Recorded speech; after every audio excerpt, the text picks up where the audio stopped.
Good afternoon, everyone. I'm Erin Alaman, the Executive Director of the Chicago Metropolitan Agency for Planning. Thank you for joining us today and to start an important discussion about how COVID-19 is impacting our region. The pandemic has really shown light on the strength of our people, from essential workers to first responders to those of us who are staying at home to do our part. However, it's also exposing underlying problems in our region in ways we haven't seen before. CMAP research shows that essential workers from disadvantaged communities, particularly people of color and those who live in low-income communities, are playing critical roles in providing health care and keeping transportation, food supply, and other essential systems functioning during this crisis. This also means that minorities, often essential workers, make up a disproportionate number of COVID-19 deaths in Chicago. The region's long-range plan, Onto 2050, identified economically disconnected areas, or communities left behind and lacking investment, as being directly tied to lower health outcomes. Without intentional investment and reinvestment strategies, these areas will continue to be left behind. As we start preparing for a new normal, this provides us an opportunity to intentionally shape our region's future, rather than let it shape us.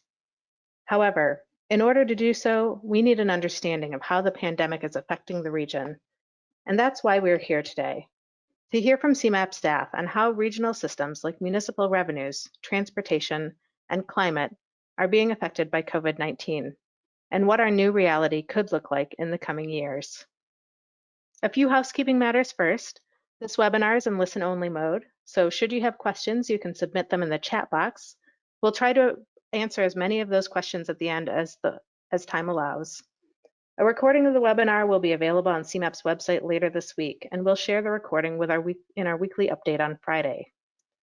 Before I introduce our first panelists, we'd like to know a little bit about who you are. So we've got a quick poll to find out who you might be. It looks like we have a nice mix of folks on the phone today, with about 30% in municipal government and other government represented as well. Some private sector folks, about a quarter of the folks, and some nonprofit folks as well. So thank you for joining us today. Now for our first panelist, Lindsay Hollander, Senior Policy Analyst, with a look at how municipal revenue may be impacted by COVID-19. Following her, Craig Heather will share recent data on dramatic changes on travel since early March, and then followed by Jason Navoda will report on how COVID-19 may affect our regional climate. So without further ado, I'll turn it over to Lindsay.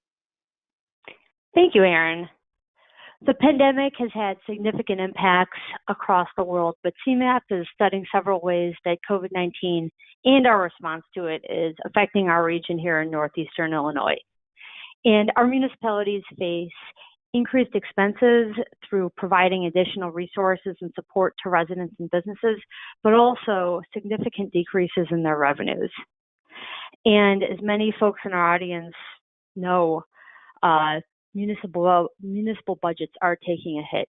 And today we're going to spend some time thinking about how it might impact municipal tax revenue in northeastern Illinois. And I should start by saying that the impact is really uncertain. We don't know whether the current stay-at-home order is going to be extended. We don't know how unemployment levels are going to change in the long term or the short term, and we also don't know the impact on business closures. In fact, after the pandemic's over, we don't even really know what normal is going to look like. And while our current situation isn't necessarily parallel to this, CMAP did look at the data from the last recession, the one that was in 2007 to 2009, just as a comparison. And we found that during that recession, overall state revenues dropped 16% before they started growing again a couple years later in 2011. And reductions in tax revenue like that will be felt by both state and local governments. And those effects will be felt by municipalities in different ways. And that's because different municipalities really rely on different revenue sources for funding their public services and infrastructure. So today we're going to explore state and local sales tax revenue, Then we're going to look into the revenues that flow into the local government distributive fund. And so that's the state income tax and also the state use tax, which is, it's that tax that you pay on purchases from out-of-state businesses instead of the sales tax. And then we're also going to look at property taxes levied by municipalities. And as you can see on this chart here on your screen, property tax revenue actually represents the largest revenue source for most municipalities in the region, but also sales tax revenue and that local government distributive fund revenue represent the largest source for many others. And actually many municipalities, most municipalities, rely on a mix of these revenues plus many others. And some of those other sources will probably be impacted by the pandemic too. Sources like utility tax revenue, gaming taxes for casinos for some municipalities, and also food and beverage taxes that diners pay at restaurants. And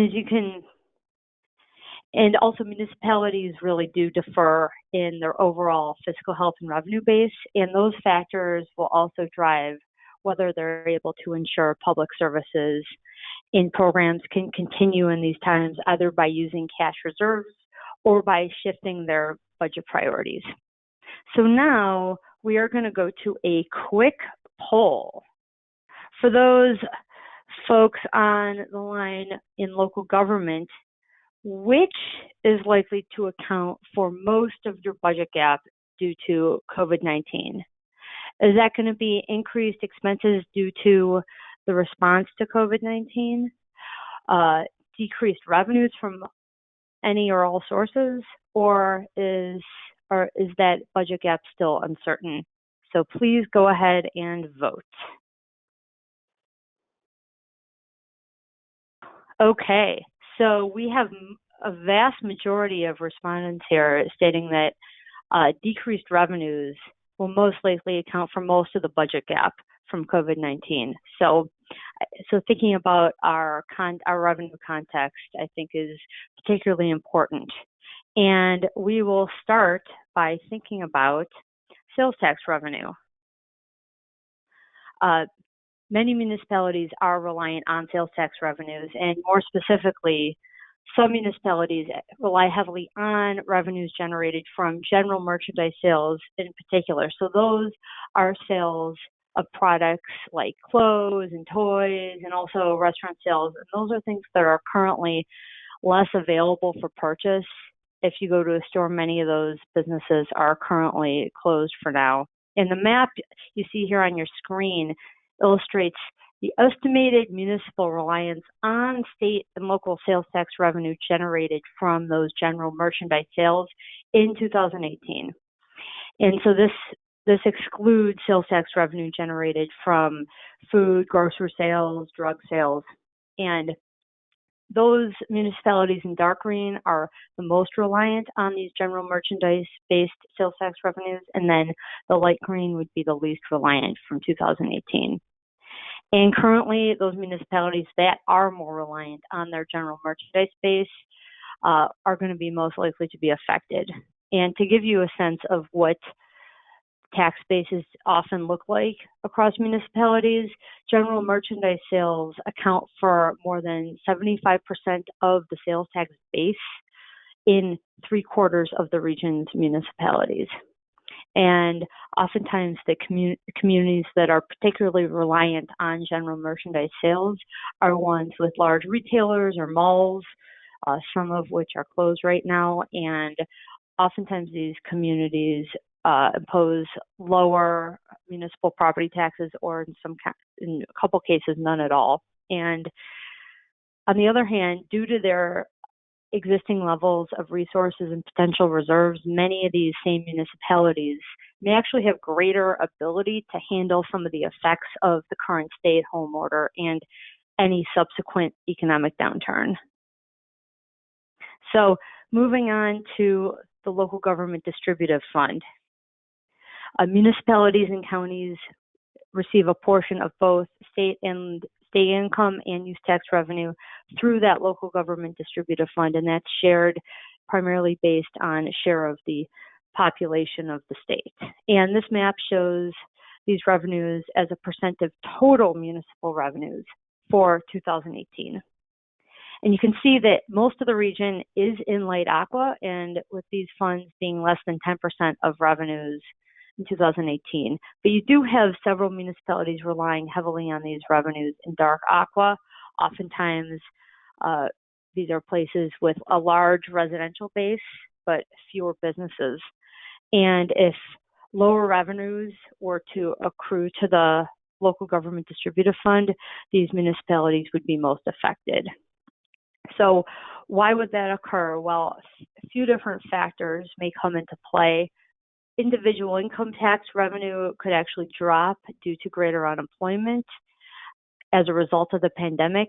And at this point, it's not totally clear what unemployment's going to look like after this current stay-at-home order is lifted, but an economic downturn would likely continue unemployment trends. Also, business closures and just general lower economic activity would reduce corporate income tax revenue coming into the fund. And then in terms of use tax revenue, so again, that's the tax that consumers pay on purchases from out-of-state businesses. And I would say that the impact of the pandemic on that use tax is unclear. Right now, we may see remote sales driven up while sales within Illinois go down as consumers may be purchasing items online instead of just at a store in person in Illinois. But moving forward into the future, if we continue to have higher unemployment, this would actually reduce purchasing power, and that would then likely reduce remote sales. And now we are going to move on to the property tax. So property tax, and again, this is the largest source for many municipalities in the region. In fact, 134 municipalities rely on the property tax for more than 30% of their revenues. And if you look at this map, it compares reliance on property taxes in purple with the highest reliance in dark purple, and then the lowest reliance in lavender. And it compares that reliance to the region's economically disconnected and disinvested areas overlaid in hatched gray. You can see that on your screen there. And many of these disinvested municipalities are reliant on property tax revenues.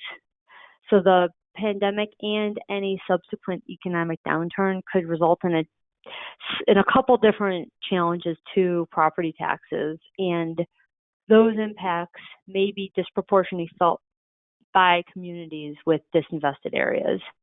So for one, some property owners may simply not be able to pay their taxes this year, either due to unemployment that they may experience or business closures. So the effects of this will really vary depending on the level of timeliness of payment, but then also eventually whether investors purchase the taxes at the county tax sale. So tax investors often buy these taxes in most areas of the region when that tax sale eventually occurs, and that does result in local governments getting these revenues. But in some disinvested areas of the region, these taxes may go unpurchased. In the short term, what does that mean?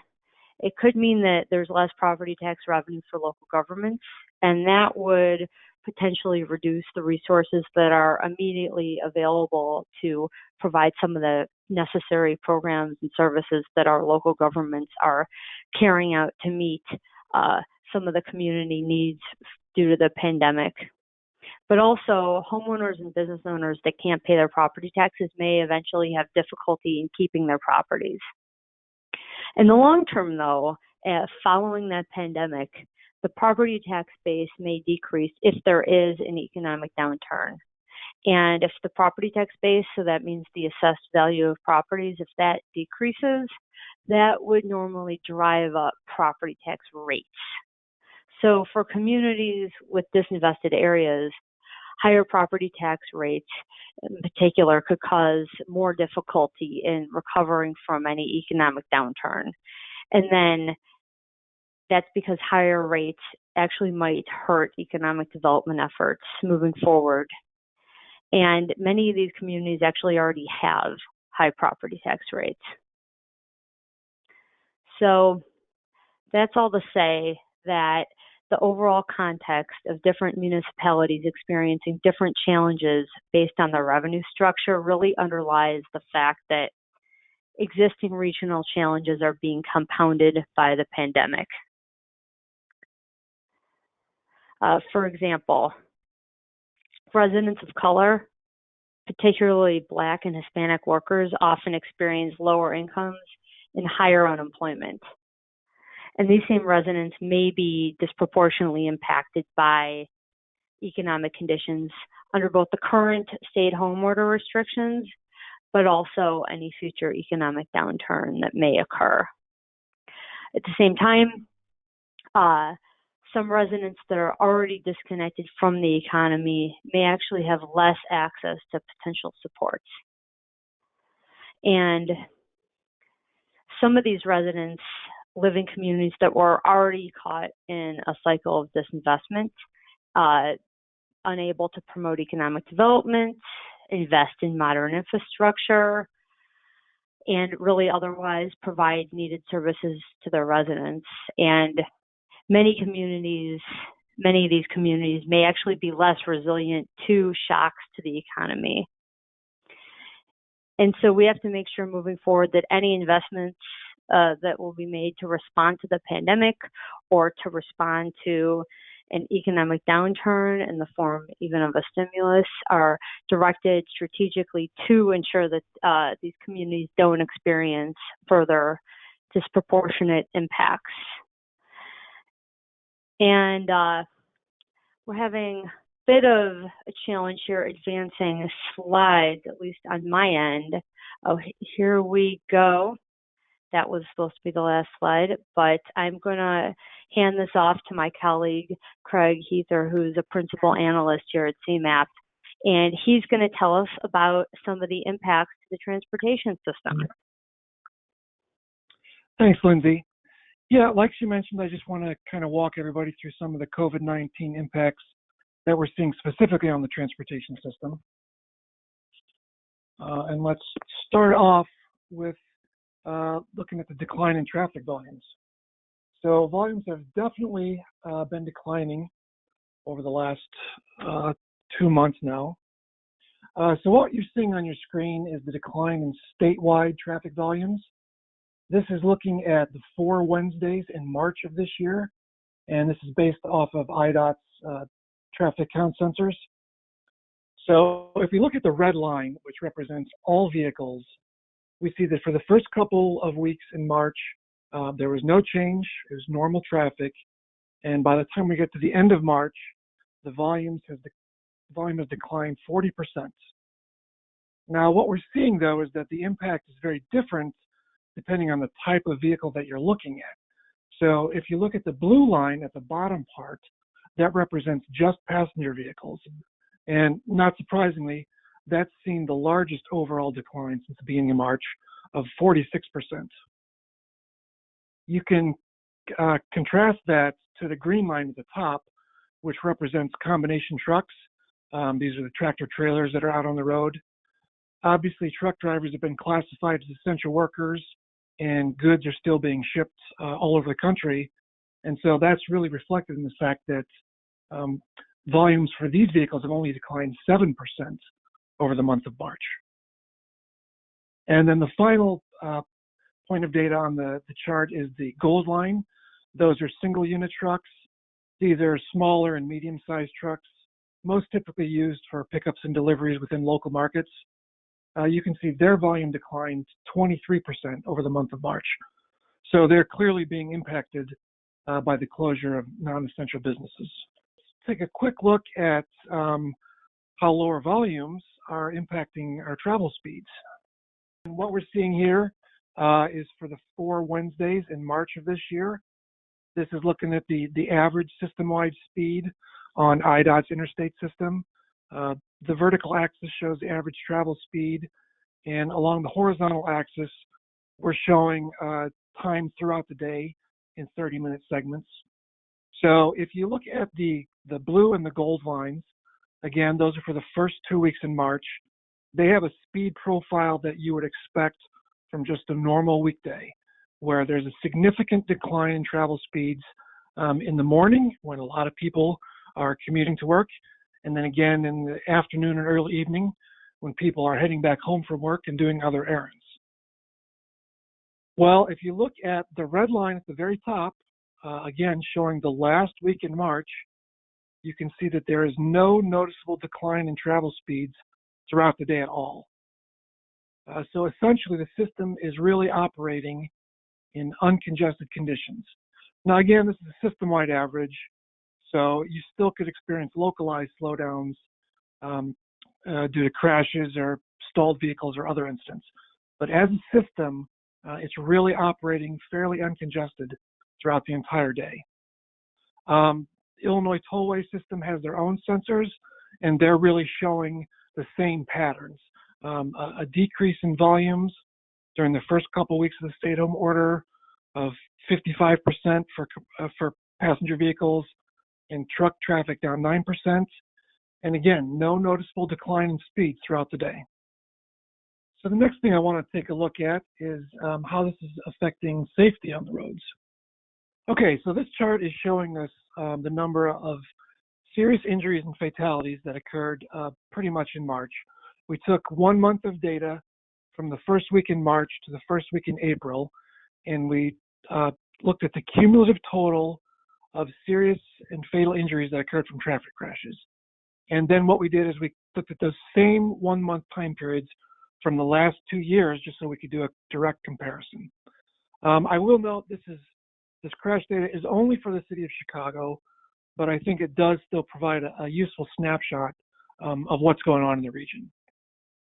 So there's a couple of different sets of data in here. So let me break it down a little bit. Let's first of all focus on all serious injuries and fatalities. Those would be the 3 green shaded lines on the upper part of the graph. So the lighter green shades show data from 2018 and 2019, and the darker green shows the data from this year. So we can see that for the last 2 years, for about this 1 month period, there were a total of 200 serious or fatal injuries that occurred in the city of Chicago. For this year, that number was down to just above 150, so about 25% fewer than the last 2 years. The data at the bottom part of the graph, the blue shaded lines, those are serious and fatal injuries that occurred specifically to either bicyclists or to pedestrians. And again, we're seeing a pretty similar pattern. So the 2 lighter shaded lines are data for the last 2 years, where the range of injuries and fatalities was between 50 to 60. For this year, we're seeing the data has been lower. It's more around 45 or so. So certainly this is good news that we're seeing fewer serious and fatal injuries this year, and that's what we would certainly hope to see with less traffic on the road. One caveat with this, though, is that one of the concerns with having fewer vehicles on the road is the possibility that more drivers may tend to speed. And with increased speed, there's obviously an increased likelihood that a serious injury or fatality could occur from a crash. And in fact, we may be seeing a little bit of that. So while total serious and fatal injuries are lower so far this year, Northwestern University did do an analysis of the crashes, and they determined that the proportion of crashes that result in either a serious injury or fatality has actually gone up slightly this year. And they think that probably is due to people using higher speeds when they are driving. So we've talked about drivers. Let's take a look at what's been happening on our transit system. This slide probably comes as no surprise to anybody who's been watching the news. There's been an enormous impact on transit ridership. Specifically, our chart here is looking at ridership from April 6th of this year versus the same date last year. You can see system-wide ridership is down 83%. If we look at the individual service providers, for Metra, their ridership is down 97%. as downtown commuters are staying home and working remotely. For Pace Bus, their ridership's down 68%. And for the CTA, rail riders down 88%, and bus riders down a little bit less, only 76%.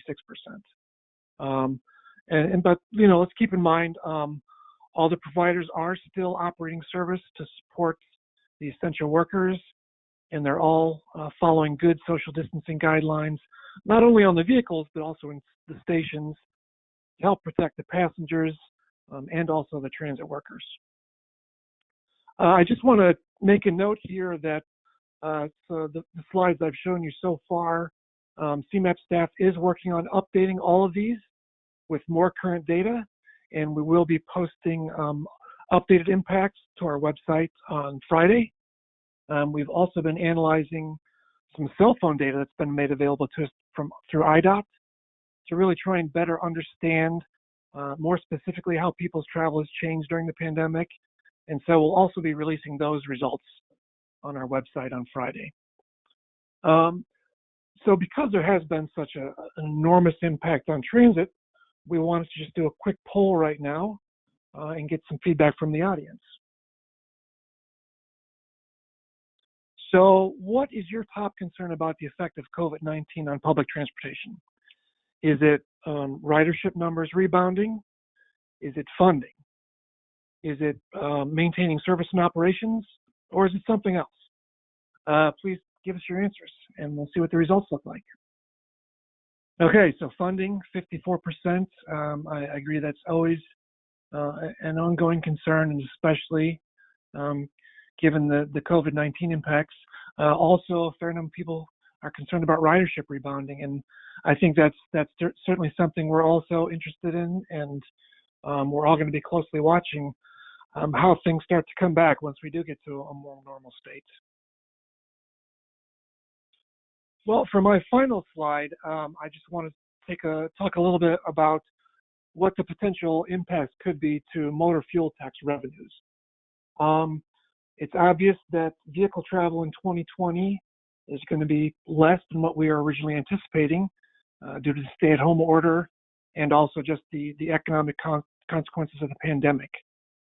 However, even with the decline in vehicle travel that we're currently seeing, it is likely that state motor fuel tax revenues for 2020 will still be higher than they were in 2019.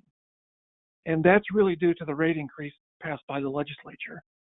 So this was a doubling of the tax from 19 cents per gallon up to 38 cents a gallon. In addition, state and county option rates are still set to increase on July 1st of this year. And that increase is going to be based on the rate of inflation as of March 2020. So it looks like as of right now, that rate increase would be about a half cent per gallon. Well, coming into 2020, let's focus on the actual table in front of you. So coming into 2020, we did a sort of a baseline forecast for what we were expecting the motor fuel tax revenue to be. Obviously, this does not include any COVID-19 impacts. So the 0 months under the baseline is really just indicating we were not anticipating any significant declines in VMT at all for the year. Under our baseline forecast, we were expecting statewide motor fuel tax revenues to be about $2.6 billion and about $1.3 billion of that coming to Northeastern Illinois. So that $1.3 billion includes funding that IDOT will use on projects in the region, as well as disbursements to local governments and to the RTA. Clearly, 2020 is not going to be business as usual, so we want to do a little exploratory analysis using the limited data that we have available to try and set some boundaries on what impacts to MFT revenue might look like. So scenario one that we're showing here is assuming that the significant declines in VMT, or vehicle miles traveled, that we're currently seeing are going to be phased out over a roughly 6-month period.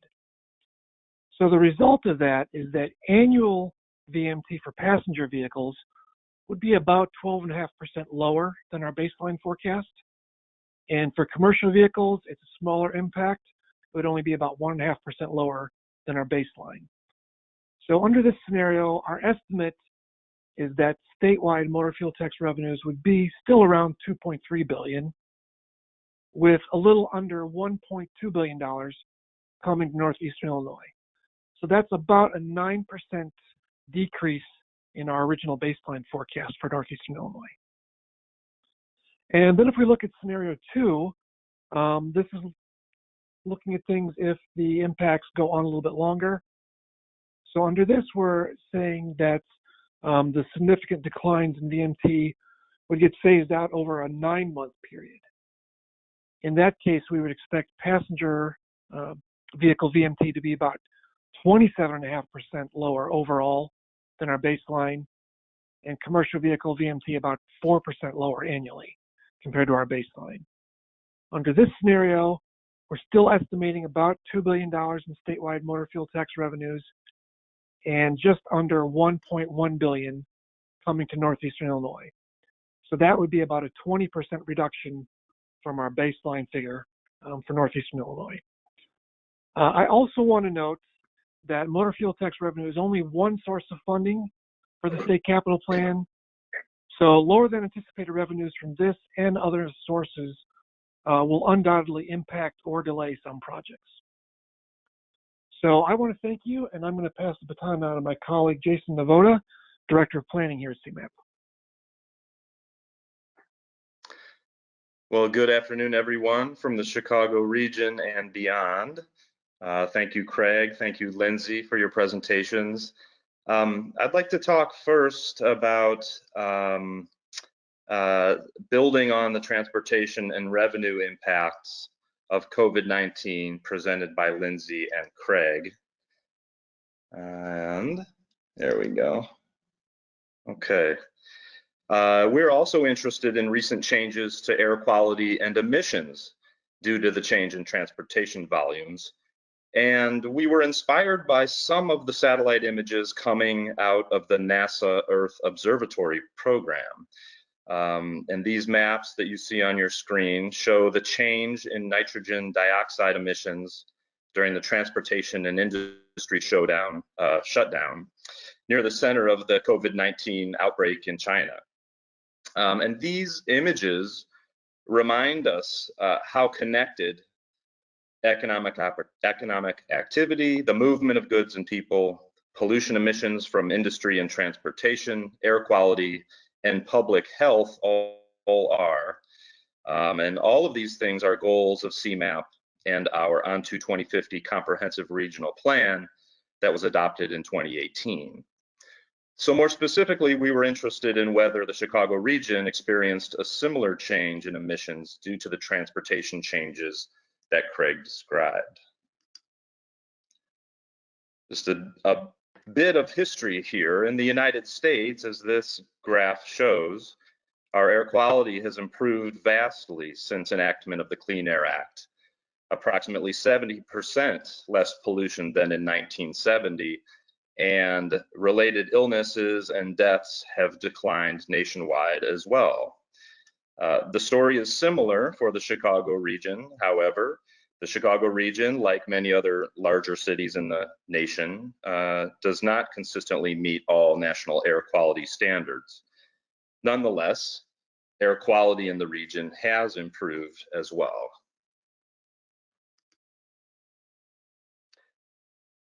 Despite these improvements, however, air pollution continues to impact the health of people, including millions of deaths per year, asthma, lung cancer, headaches, and other health effects.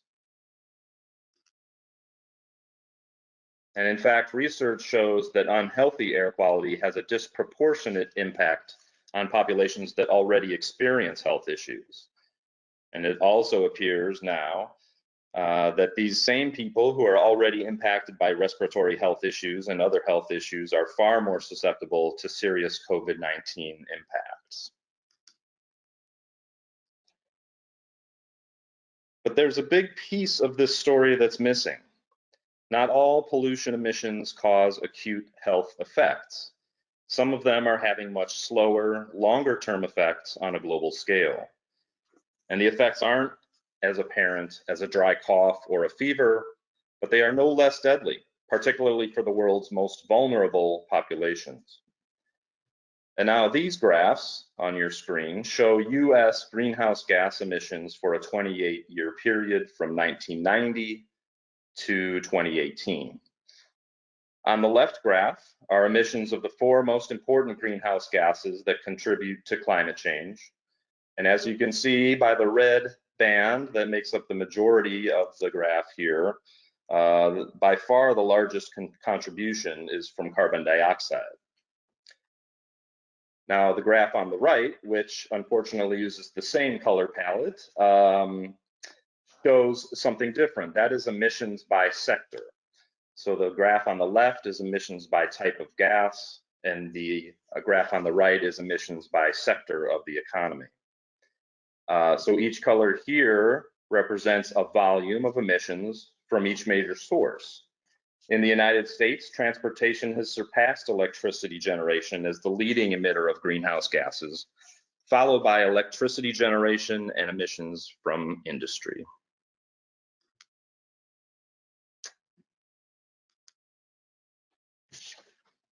Now moving on to the Chicago region, these are some graphs from the Chicago Regional Greenhouse Gas Emissions Inventory that was produced in 2018 for the year 2015.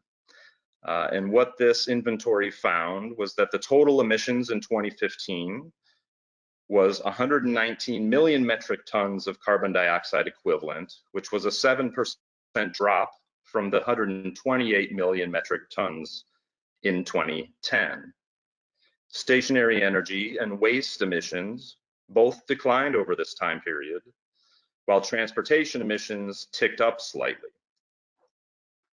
Let's unpack the transportation figures just a little bit more.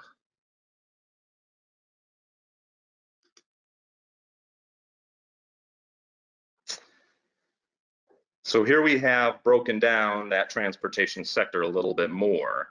So if we look closer here, we find that on-road sources, which primarily consists of cars and trucks, are responsible for the majority of greenhouse gas emissions. And that's followed by off-road sources, which are things like mining and construction, industrial and commercial equipment, and lawn and garden equipment.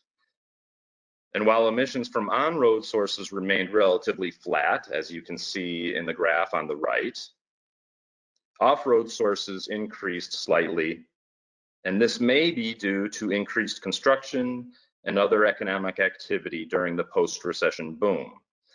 It may have also included things like an increase in intermodal freight movements, which is the movement of freight from one mode of transportation to another, which is a big part of the freight movements in our region. So we wanted to sort of take a look at this in relation to the transportation volumes that Craig found from the Illinois Department of Transportation data sources. Now what this slide shows are the modeled changes in emissions for a reduced travel day. That is, Craig and his team compared a typical travel day to a reduced travel day that's representative of the reduced travel during the quarantine. They fed the IDOT traffic volume data into the transportation model, and what you see in the table here were the outputs from that model. Now, I do want to mention that these are approximate and these are modeled figures. They are not based on actual collected data, and they represent only on-road sources. And that's going to be an important point when I get to my next slide. So as you can see, there were reductions in a variety of metrics: vehicle miles traveled, greenhouse gas equivalents, 35% reduction, 20% in nitrous oxides, 31% particulate matter, and 38% in daily volatile organic compounds. I do want to note also that the model does not account for increases in wildlife movements across the streets during our quarantine time.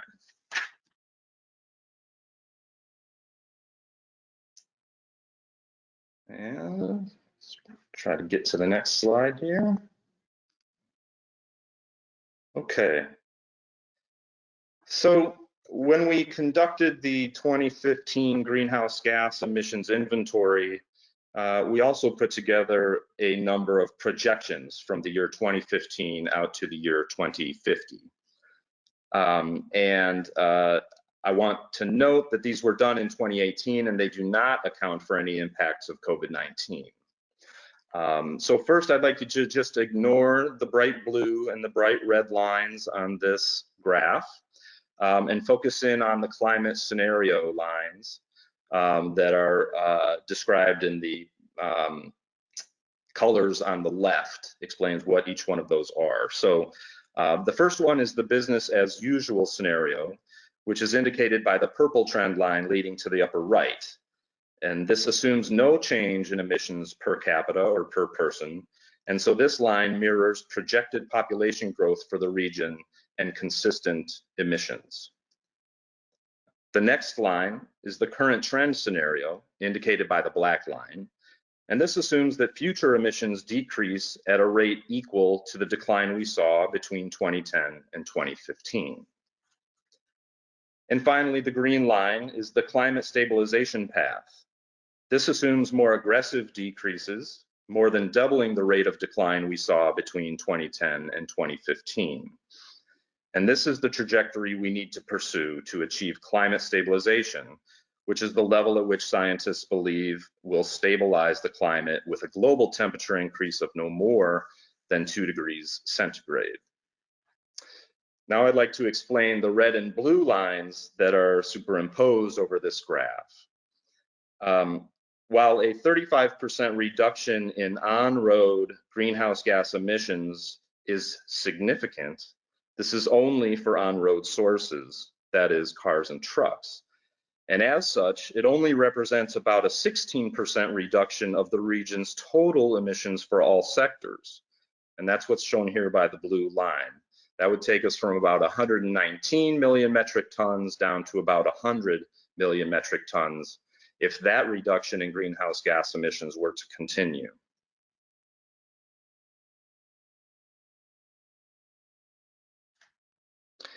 Now, if the region were able to attain a 35% reduction across all sectors, that would equate to the red line, which is approximately 78 million metric tons. So this snapshot suggests that even an ongoing pandemic and a flattened economy would not get us where we need to be in terms of emissions to get to that climate stabilization goal, nor are we suggesting that as a path forward. On the contrary, CMAP and On to 2050 have goals for a strong economy, less congestion, more equity across populations, and significantly reducing greenhouse gas emissions by transforming our transportation and energy systems. We feel that these goals are not incompatible. In fact, we believe these are all essential to a strong, clean, and healthy region for all, and that we can achieve these goals. And as this EPA graphic shows, we can have economic growth, cleaner air, and fewer emissions. And really, there's no limit on how far these emissions can drop and how many lives may be saved. So as we come to the end of our presentation, we recognize that to achieve these goals, we will have to make difficult choices. We must reconsider the way we invest in the transportation system and the economy. We must ensure our transit system remains strong and improves to serve more of the region.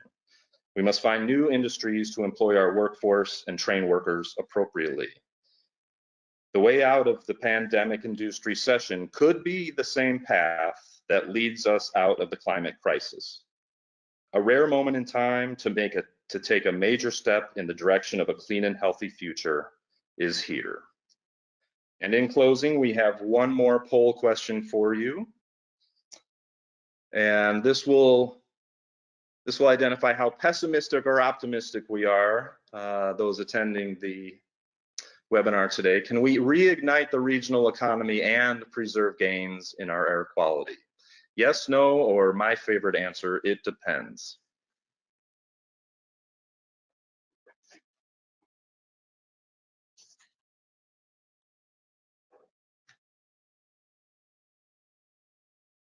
Okay, closing the poll. A lot of people picked my favorite answer, it depends, but for those of the rest of you, we seem more optimistic than pessimistic, and I think that's a great sign. So thank you very much. I think we have some time for questions, and I'll turn it back over to my colleague, Jane Grover, to moderate the Q&A session. Thank you, Jason, and thank you to all the folks who chimed in with questions in this webinar. I'd like to start out with one for Lindsay. Lindsay, what can municipalities do to be more resilient to COVID-19's effects on municipal revenues? What strategies can they deploy, and how can they make up for the losses in those revenues? Be sure to unmute. Thank you. Thank you. Actually, Jane, can you repeat the question real quick? What strategies? I missed part of it. Sure. What strategies and what can municipalities do to be more resilient to COVID-19's effects, and how can they make up for losses in revenue? That's a great question. Really, the million, or for some municipality, or for at least a couple local governments, multi-million-dollar question. I guess I would say that for many municipalities, it would have been great to have been able to get into a time machine and kind of get some cash reserves, so there'd be resources to handle some of the shocks that are happening right now. But given that that's not possible, I think moving forward, especially looking into being more resilient for future situations, either like this or other changes in economic conditions, it's important to really look at the revenue structure that a municipality has and see what sources of stability exist, see what sources of diversity might exist, and see where changes maybe can be implemented to make sure that there's some balance and make sure that there will be revenues, or at least to a certain extent, if there's future situations like this. And in the near term, I think we'll have to look for ways in which there might be continuing support through different federal and state initiatives, because this was a very unexpected situation. And I also think that some of the changes, some of the impacts to revenues were things that nobody would have expected. Nobody was expecting a pandemic. So, but here we are. Thanks for your question. Great, thank you, Lindsay. I have a question, I think, for Craig, and the question is, a couple of questions have come in related to the New York City's response to handling public transportation in this era of COVID-19. The question is, do you have any information about what the Chicago Transit or other public transit agencies will do to handle safety measures once the stay-at-home orders are lifted? And do you have any information about whether the CTA will shut down operations for large portions of time as they did in New York City? Also a great question. I do not have any specific information. Let me start with the CTA part. I don't have any specific information about that. I mean, CTA has been running pretty much their normal service to try and support the essential workers that do need to use it. So that has been their primary concern, and I think moving forward, that probably will continue to be their primary concern. As far as New York, I'm not sure that the transit providers here are going to implement any changes to what they've been doing. They've made service modifications, especially Metra and Pace, and they continue to do that as necessary. But they still want to be able to move people where they need to go. So thank you for the question. The question is should money for new construction be diverted to operations to make up for the loss of operational revenue? And kind of related to that question is whether changes in transportation funding change what projects are considered regionally significant projects. So this is Erin. I'll go ahead and take that question. I mean, I think that these are the ongoing conversations that we are having with our stakeholders across the region right now and trying to get to the bottom of. As we look at to the future with reduced revenues, we know that we are going to have to focus on more performance measures and performance-based decision-making tools to make sure that the limited resources we have go the farthest. But I think as we're talking about, pots of money for operating and pots of money for capital, at a time like this, you've seen the CARES Act provided funding from a capital bucket of funds to be able to be used on operations for transit agencies. So as we work with our Illinois delegation, our congressional delegation, we think it's critically important that we continue to reinforce the fact that municipalities, that local governments, and that transit operators need the greatest flexibility in order to be able to be responsive to the ongoing needs that are going on right now. Thank you. And here's another question about the MFT revenues. The question is, has CMAP made any projections for the motor fuel tax revenues beyond 2020? Is it anticipated that revenues will return to normal, or will there be some lasting effect? If so, any idea of what that % reduction might look like? I'll take this one. We have not looked into revising our projections for future years. Of course, as the MPO, we do make forecasts out 30 years for the motor fuel tax, but we have not revised the long-range forecast. I would say, though, that it really is going to depend on the length of the stay-at-home order, the trajectory of the pandemic itself, and then also what the economic downturn looks like. However, in thinking about the last recession, vehicle miles traveled was pretty stable during that time frame, and in fact, it's been pretty flat for the most part, at least for passenger vehicles. Since then, there's been some increases, but not large increases statewide, at least. I'm speaking of. So this is something where it's really going to be unclear what the impacts will be until we get a better sense of what's going to happen in the world over the next few months and then into the next year. Thanks for your question, though. It's something that we're definitely thinking about here. Thank you, Lindsay. Here's another question for you, Lindsay. Your projections about municipal revenue losses, when might you have those numbers? When might we know? Sure. I'm